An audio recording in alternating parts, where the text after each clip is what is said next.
Hi, I'm Matt Sipes. I'm a design consultant here at Lamont Brothers, and today we're going to talk about induction cooktops. We're going to go over some of the pros and the cons and help you figure out which is the best cooktop for your kitchen.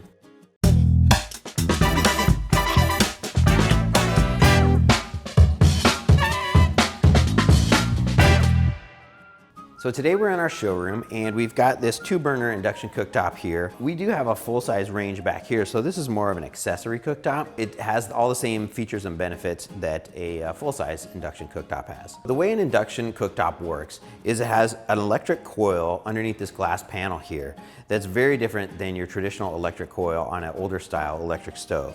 The way this one works is it creates an electromagnetic field that actually heats up the pan or the pot that's sitting on top of it.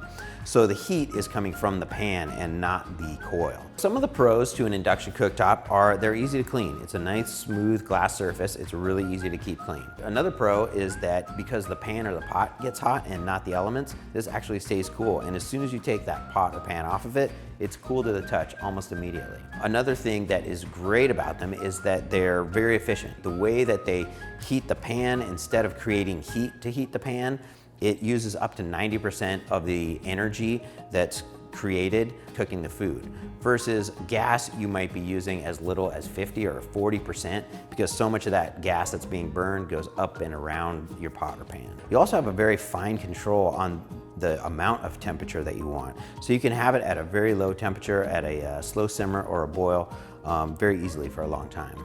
One thing that's a pro and a con is the induction cooktop heats up really quickly. So you can get things up to temperature really fast, but it does take a little bit of a learning curve to figure out exactly when to modulate that heat and bring it down for whatever you might be cooking. Some of the downsides that we hear about induction cooktops, that they're more expensive. And when they first came out, they were a lot more expensive. As they become more and more popular, the price is coming down and becoming more comparable with good gas ranges or cooktops, but that is something to keep in mind.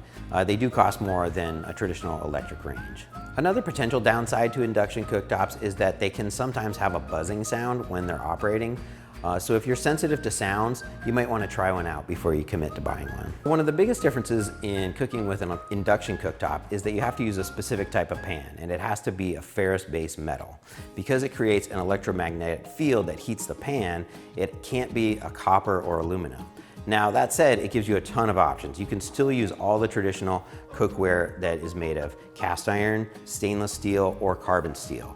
So you still have a lot of options, but you just have to make sure that you don't have one of those aluminum or copper pots. A good rule of thumb if you're trying to determine whether your existing pots and pans will work with an induction cooktop is to put a magnet on the back. If it sticks, then you're good to go. We've heard people say that the glass can scratch easily, especially if you're using a heavy cast iron pan or pot. That's a real heavy weight and you can scratch it, so you want to be careful with that.